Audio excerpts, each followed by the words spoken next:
They're shutting down the life field. They've already declared Her Majesty dead. A calm human voice cut through the panic. Not yet.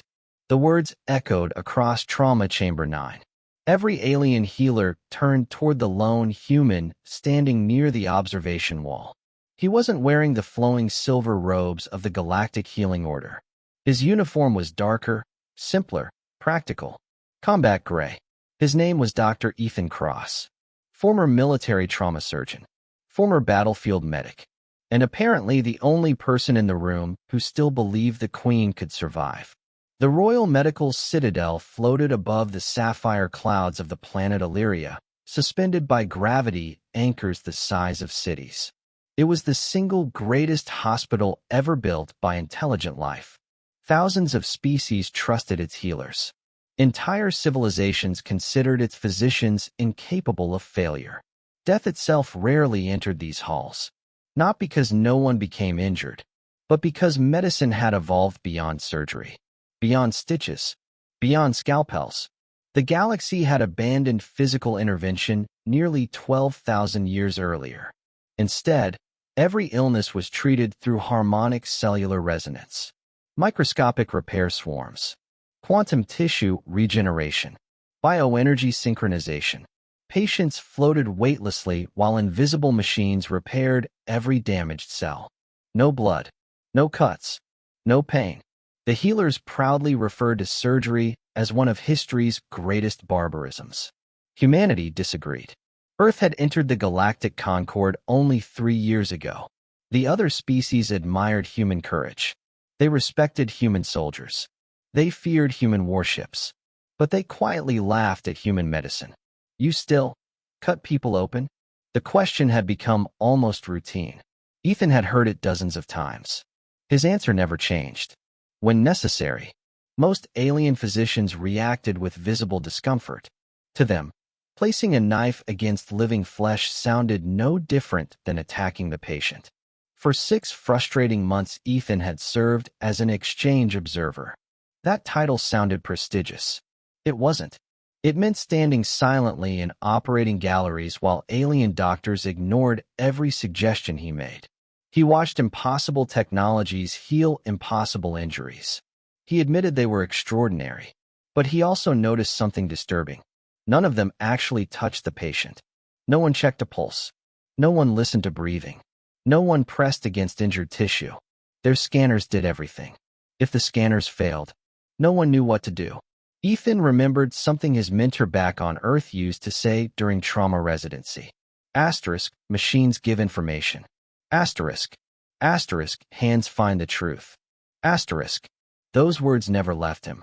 Neither did the habits. Even while observing procedures, Ethan unconsciously studied breathing patterns. Skin color, muscle tension, eye movement. Tiny physical details everyone else ignored. Most of the Citadel considered those habits primitive. He considered them survival. Exactly 14 minutes before disaster struck, Ethan had been drinking coffee in the observation lounge overlooking the Central Recovery Gardens. Artificial waterfalls cascaded through floating crystal terraces. Children from dozens of worlds laughed beneath glowing trees. Peace seemed permanent. Then every light in the Citadel changed color. Blue, then crimson. An emergency alarm unlike anything Ethan had heard before filled the station. Not loud, beautiful. A haunting sequence of harmonic tones. Every alien physician froze. One healer whispered only 2 words. The Sovereign. Instantly, the peaceful hospital erupted into controlled chaos. Gravity lifts accelerated. Security doors sealed. Royal guards flooded every corridor. Ethan followed the medical teams toward Trauma Chamber 9. No one ordered him to come. No one invited him. But no one stopped him either. The enormous chamber doors opened. Silence swallowed the room. Queen Illyria lay motionless upon a levitating bioplatform. Even unconscious, she possessed an almost impossible elegance. Her skin shimmered like polished moonstone. Silver markings flowed beneath the surface of her body with each fading heartbeat. Except, the light wasn't flowing correctly. It flickered, stopped, then flickered again. Chief Healer Seraphis immediately raised both hands. Initiate complete resonance restoration. Golden energy flooded the chamber. Hundreds of crystalline medical drones surrounded the queen. Invisible waves pulsed through her body. Normally, damaged organs regenerated within seconds. Nothing happened. A technician looked up from the diagnostic sphere. Cellular restoration rejected. Another healer adjusted the harmonic frequencies, increasing resonance output. Again, nothing. The queen's breathing became shallower. One monitor dimmed. Another. Ethan stepped closer. Not enough to interfere, just enough to see. He ignored the holograms, ignored the energy readings, ignored the colorful medical displays. Instead, he watched the queen herself. Her lips had developed a faint violet tint. One shoulder sat slightly higher than the other. The muscles along the right side of her neck looked unusually tight. Interesting. Very interesting. Chief Healer Seraphis frowned. Deploy maximum nanite restoration. Millions of microscopic repair machines entered the queen's bloodstream. Seconds passed. The nanites suddenly shut themselves down. They cannot reach the damaged tissues. What is blocking them? We do not know. The room grew quieter. The queen's heartbeat slowed again. Ethan's eyes narrowed. Something didn't fit. Everything the scanners described suggested catastrophic organ failure. Everything his eyes observed suggested something entirely different. He took one cautious step toward the bed. A royal guard immediately lowered his plasma spear. Remain where you are, human. Ethan stopped. He kept watching. The queen's chest barely moved now. But when it did, only the left side expanded fully. His pulse quickened. No, it couldn't be that simple. Another alarm sounded. Long, continuous, flat. Every holographic display turned crimson. The heartbeat vanished. The chamber felt completely silent. Chief Healer Seraphis slowly lowered his hands. His expression remained calm, almost peaceful. The sovereign, he announced quietly, has crossed beyond the living harmony. Around the room, every healer stepped backward. No one moved toward the queen. No one attempted resuscitation. No one even touched her. Ethan stared at them in disbelief, then looked back at the motionless queen. His jaw tightened. He rolled up his sleeves and quietly said, "She's not dead yet." No. The single word echoed through Trauma Chamber 9. It wasn't shouted. It didn't need to be. Every pair of alien eyes snapped toward the human. Chief Healer Seraphis slowly turned, genuine pity visible on his elegant face. "Dr. Cross," he said softly, "you are unfamiliar with our final rites. The sovereign's life resonance has ceased. There is nothing left to preserve." Ethan looked from the chief healer to the motionless queen, then back to the crimson monitor. On Earth, he had seen this scene hundreds of times. Doctors announcing death, families collapsing, nurses crying. But one lesson had been burned into every trauma surgeon long before they ever held a scalpel. A stopped heart was not always the end. Sometimes, it was only the beginning of the fight. "You never even touched her," Ethan said quietly. Several healers exchanged confused glances.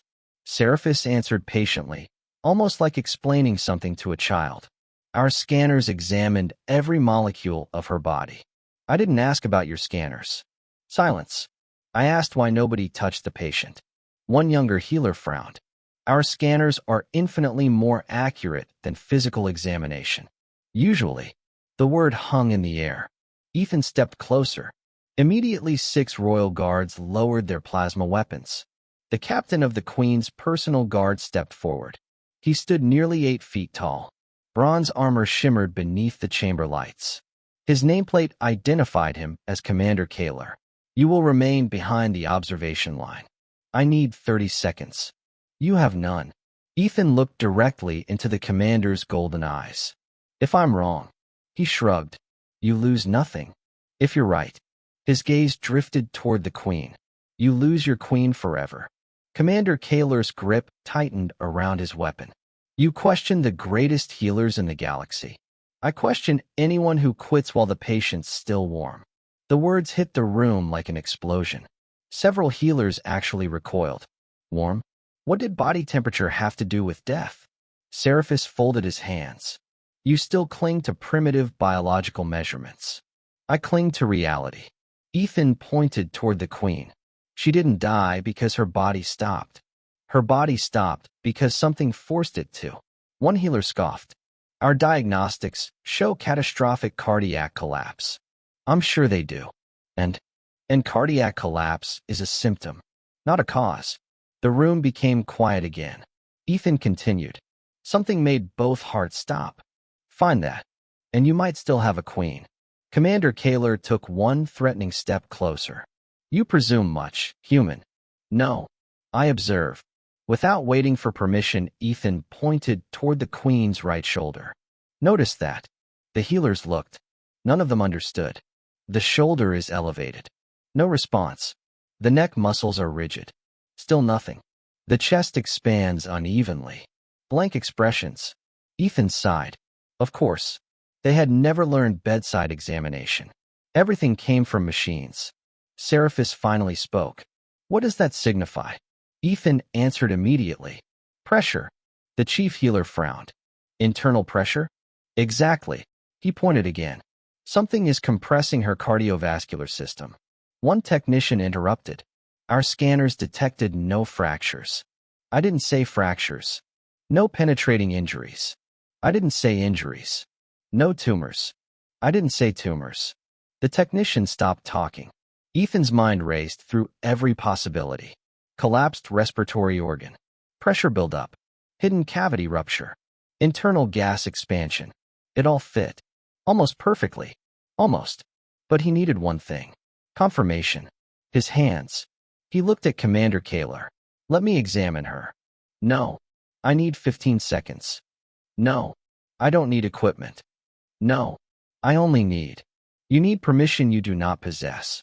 Another long tone echoed through the chamber. Flatline. Still flat. Every passing second reduced the queen's chances. Ethan closed his eyes. He had seen this hesitation before. Battlefields. Politics. Committees. People waiting for certainty while patience died. He opened them again. Commander. Kaler didn't answer. I've restarted hearts after 30 minutes beneath frozen ice. Silence. I've operated inside collapsing transports. Nothing. I've rebuilt arteries with my own hands. Still nothing. Then Ethan said the one sentence that finally reached everyone in the room. Your technology failed. No one argued. Mine hasn't even started.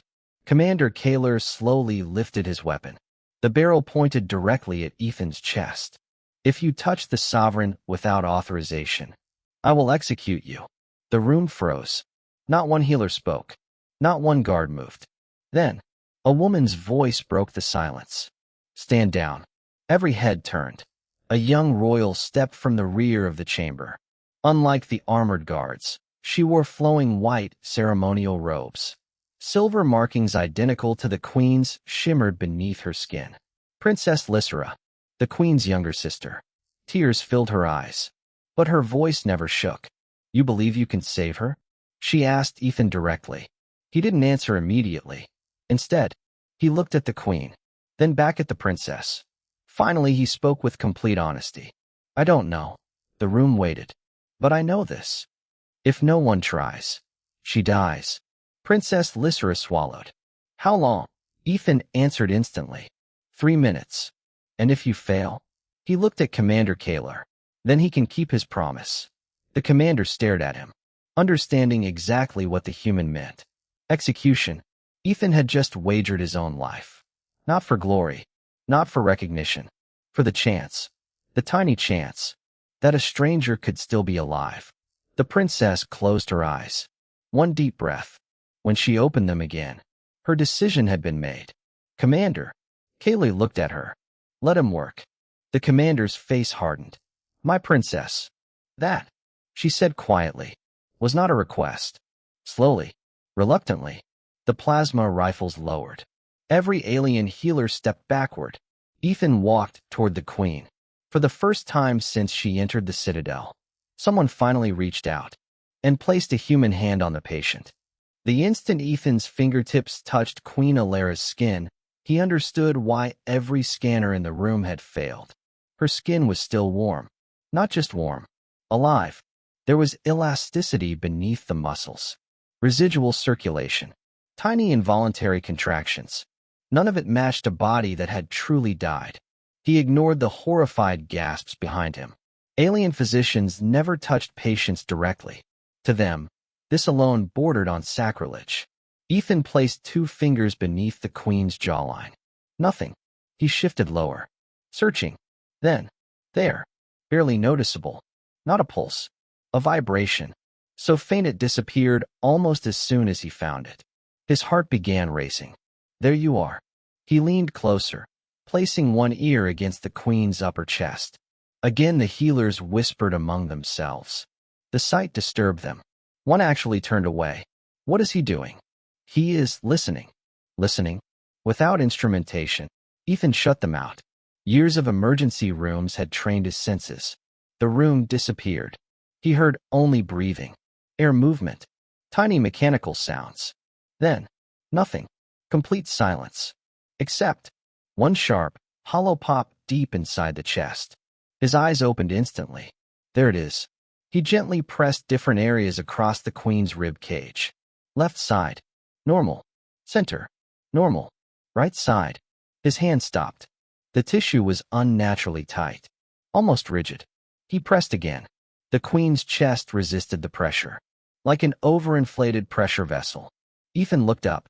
I need everyone to move back. Nobody moved. Commander Kaler folded his arms. You have examined her. Yes. And I know what's killing her. Every healer leaned forward. Chief Seraphis spoke first. Our diagnostics identified catastrophic cardiac failure. They identified the result. Ethan looked directly at him. They missed the cause. The chief healer frowned. Explain. Ethan pointed toward the Queen's chest. Something filled the right thoracic cavity with pressurized gas. Several healers looked confused. The pressure has nowhere to escape. It keeps increasing. It squeezed both hearts until they physically couldn't beat anymore. Silence. One technician shook his head. Our resonance mapping revealed no rupture. Because you're looking for tissue damage. Ethan answered. I'm looking at physics. He tapped gently on the Queen's chest. The sound echoed. Hi. Hello. Every emergency physician on Earth would have recognized it immediately. None of the alien doctors did. Chief Seraphis slowly stepped closer. What produced that sound? Air. The healer blinked. Inside. Exactly. But that is impossible. No. It just isn't something your scanners expect. Ethan looked around the room. Do any of you keep emergency decompression tools? Blank stares. Large bore needles? Nothing. Chest tubes? Nothing. Surgical blades? The room became almost offended. We eliminated cutting instruments over 10 millennia ago. Ethan closed his eyes for one brief second. Of course they had. He reached toward the tactical medical pouch clipped to his belt. The same pouch security had repeatedly asked him to stop carrying. Inside were supplies every military medic considered ordinary. Bandages, clamps, needles, sutures, and one carefully sealed package. He opened it. Steel reflected the chamber lights. A scalpel. The collective reaction was immediate. Several healers physically stepped backward. One whispered in horror. It has an edge. Another stared as though Ethan had produced an executioner's weapon. Commander Kaler's expression darkened. Absolutely not. Ethan didn't even look up. If I don't relieve the pressure, her heart never starts again. You cannot cut the sovereign. I can. You will not. Princess Lysera stepped between them. Commander, he intends to wound my sister. He intends to save her. With a blade. Ethan finally spoke. No. He looked directly at Kaler. With knowledge. The commander hesitated. Only for a second. But Ethan had already seen enough battlefield hesitation to recognize the opening. He moved. Fast. Not recklessly. Purposefully. Before anyone realized what he intended, Ethan was beside the Queen's shoulder. His fingers located the exact anatomical landmark. Second intercostal space. Slightly above the compressed respiratory organ. Perfect. Commander Kaler shouted. Stop him. Guards lunged forward. Too late. The scalpel made one clean incision. Barely 3 centimeters. The chamber had gone silent again. Only this time. It wasn't hopeless. It was confused. Every scanner now agreed with Ethan's diagnosis. The pressure inside the Queen's chest had returned to normal. Her heart had room to beat. Her lungs had expanded. Her bloodstream was flowing freely once more. Yet the monitors remained stubbornly flat. Chief Healer Seraphis stared at the data floating before him. The obstruction is gone. Another technician looked equally bewildered. Every physiological parameter predicts spontaneous cardiac recovery. It should already be beating. Ethan barely heard them. His attention remained fixed on the Queen's open incision. Something wasn't right. Pressure alone had not stopped 2 perfectly healthy hearts. Pressure had only finished the job. Whatever had started this was still inside her. He slid a pair of sterile gloves over his hands. Commander Kaler noticed immediately. What are you doing now?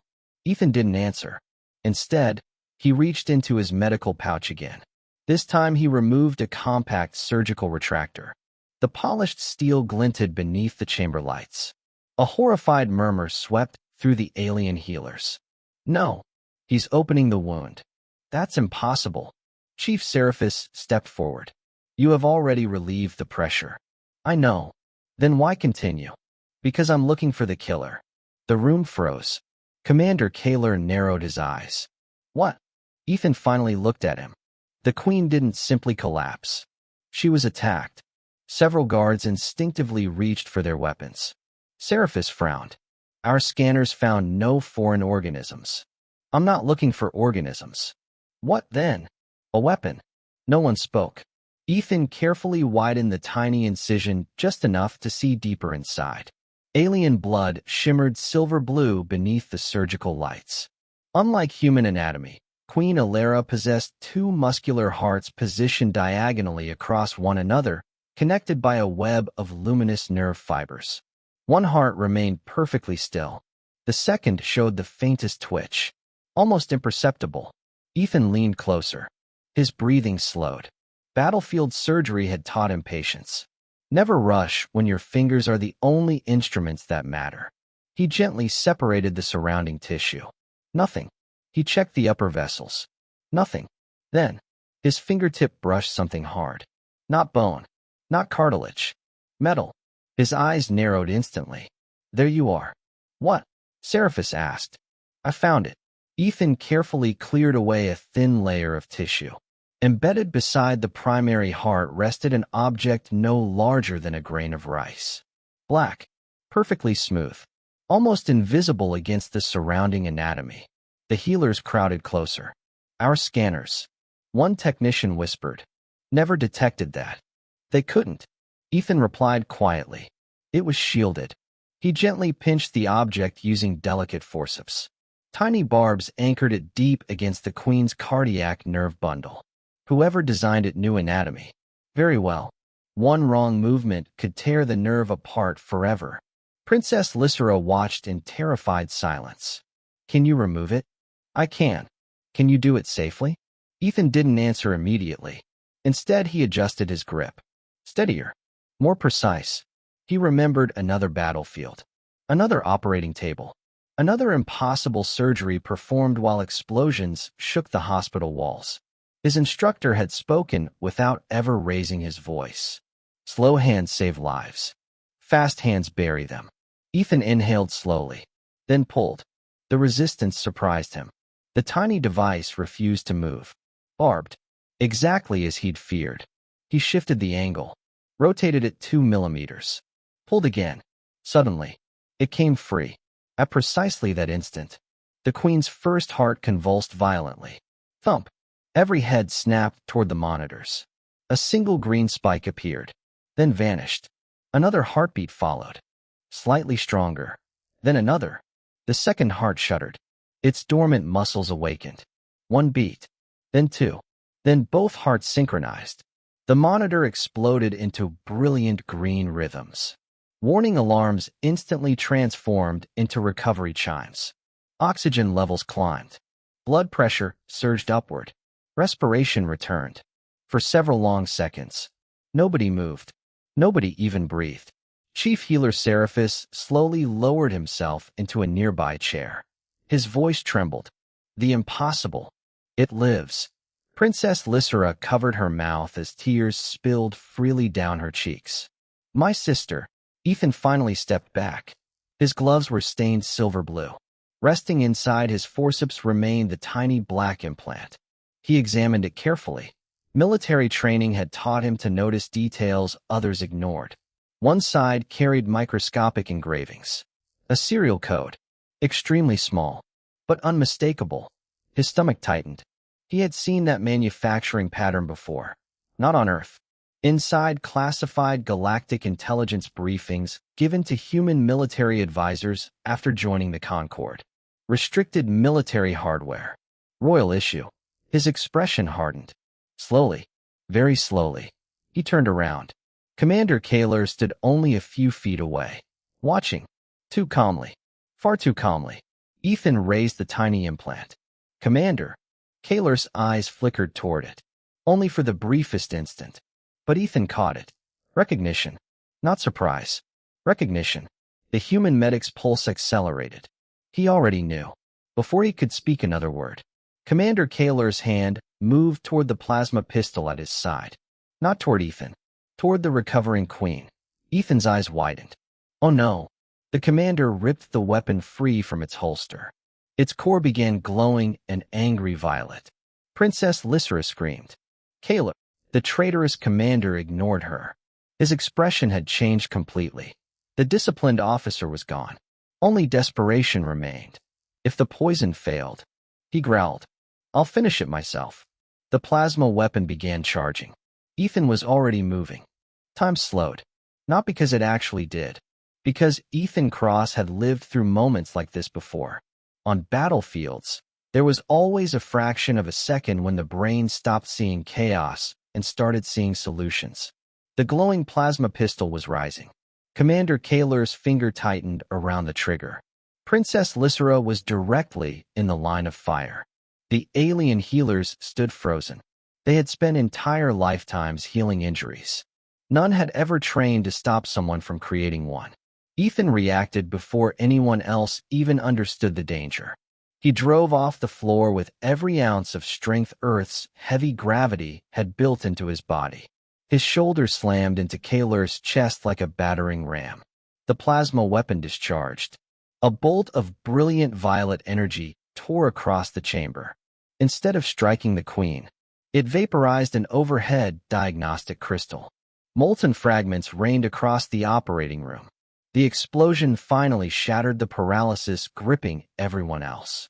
Royal guards rushed forward. Kaler was faster. Even pinned beneath Ethan, he twisted with surprising agility. His elbow smashed into Ethan's ribs. Pain exploded through his side. Ethan barely noticed. He had worked through broken bones before. He wrapped both arms around the commander's weapon hand. Drop it, Kaler snarled, his normally calm voice now filled with hatred. You've doomed us all, human. He slammed his forehead into Ethan's face. Stars burst across Ethan's vision. Warm blood trickled from his nose. Kaler tried to wrench the plasma pistol free. Ethan shifted his weight. Instead of wrestling the weapon, he attacked the wrist.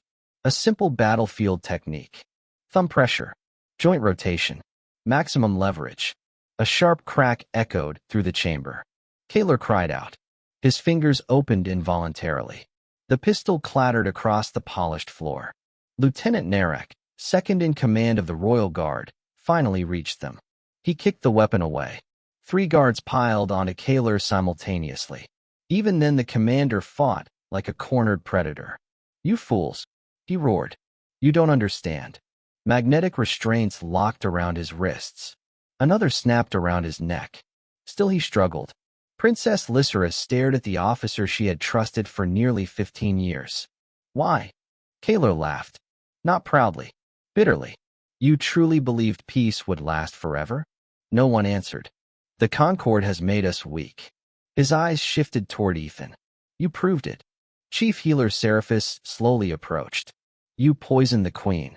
I saved our people. You murdered your sovereign. I tried. Silence settled over the chamber. Kaler looked directly at Princess Lysera. She would have surrendered everything. The human alliance. Shared technology.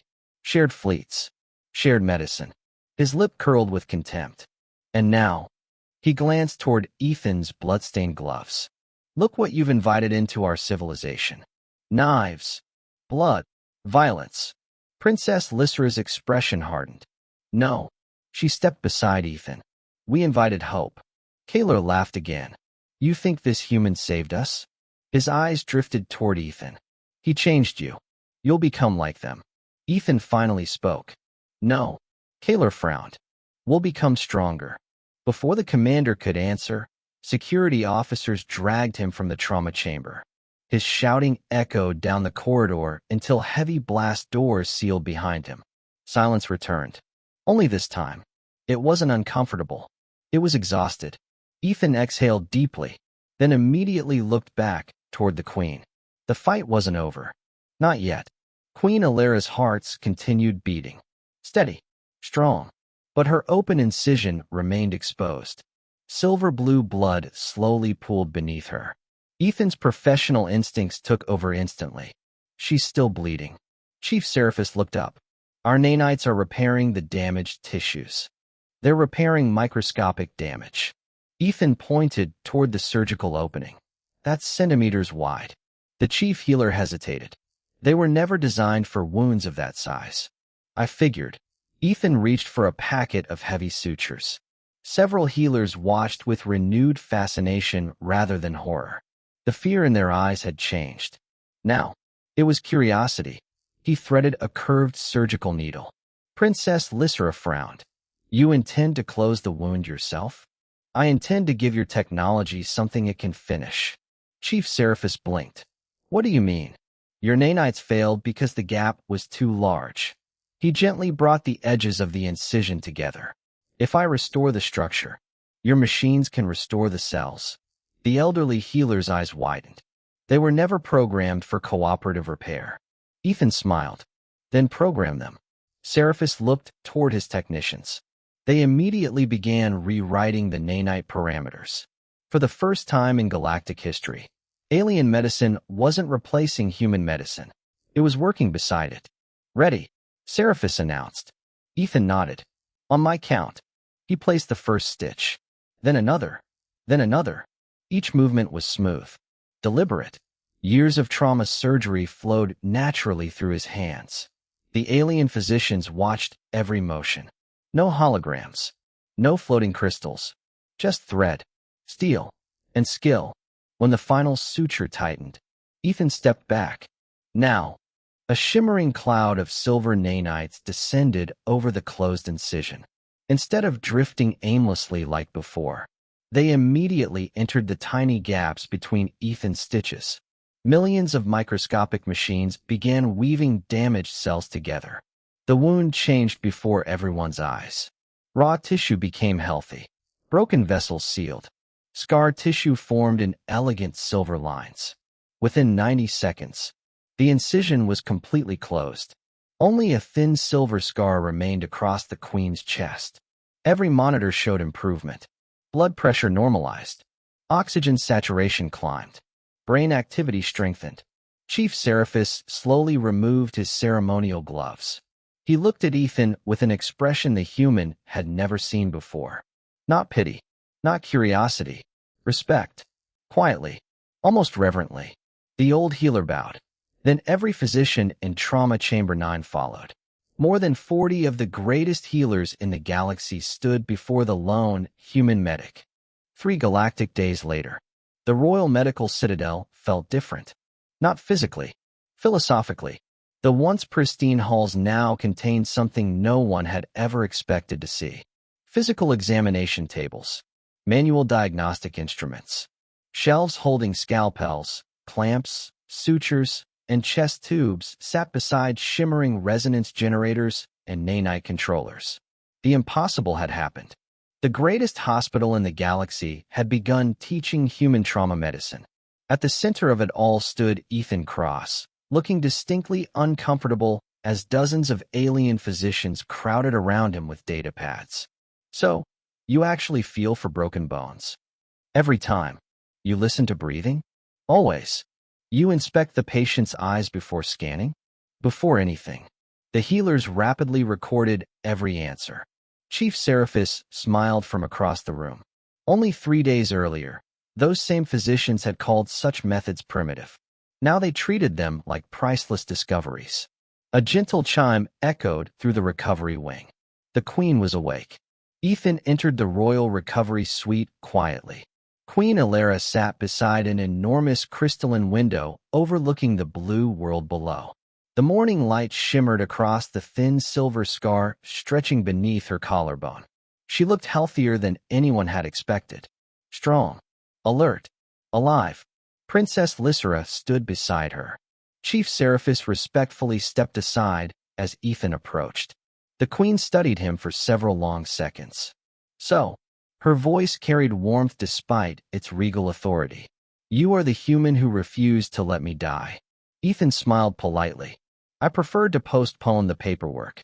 For the first time, the Queen laughed. Even the guards looked surprised. I have heard many descriptions of what happened. She rested one hand over the scar on her chest. Some were difficult to imagine. Ethan scratched the back of his neck. I imagine they focused on the surgery. They did. They also informed me. Her silver eyes met his. That you placed your own life beneath my assassin's weapon. You would have done the same. She smiled faintly. You answer every compliment with simplicity. My patients usually prefer treatment over speeches. The Queen looked toward Chief Seraphis. You were right. The elderly healer bowed his head. I underestimated humanity. So did I. She stood slowly. Every guard instinctively moved to assist her. She gently waved them back. Walking under her own strength, she stopped directly in front of Ethan. Our people believed we had perfected medicine. She looked around the room. We believed technology alone could overcome death. Her fingers lightly touched the scar once more. But technology cannot replace judgment. It cannot replace courage. And it cannot replace the willingness to act. She looked directly into Ethan's eyes. When every machine declared me lost, you trusted your hands. Ethan answered quietly. I trusted my patient. Silence filled the room. Not awkward. Respectful. Later that afternoon, representatives from more than 80 allied civilizations gathered inside the Grand Medical Assembly. Never before had so many species attended a single emergency session.